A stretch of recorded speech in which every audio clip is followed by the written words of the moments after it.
அந்த காலத்தில் எங்கள் பாட்டி இப்படி தான் உட்காந்துருப்பாங்க. ஸோ இப்போ என்ன சொல்ல வரேன், உன்னை கிளவின்னு சொன்னேன். முன்னாடி முறைக்கிறியா முழிக்கிறியா? கிளவி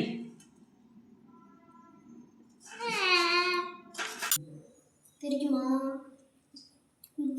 போடு போடு, பொறுமையாக போடு.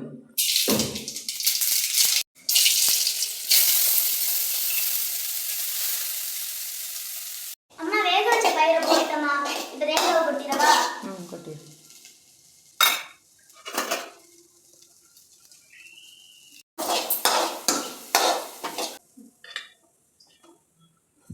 ஈவினிங் ஸ்நாக்ஸுக்கு வேக வச்ச பச்சை பயிறு சாப்பாட்டுக்கு நன்றி.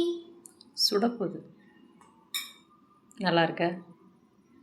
வீடியோக்காக சொல்லக்கூடாது. சூப்பரான.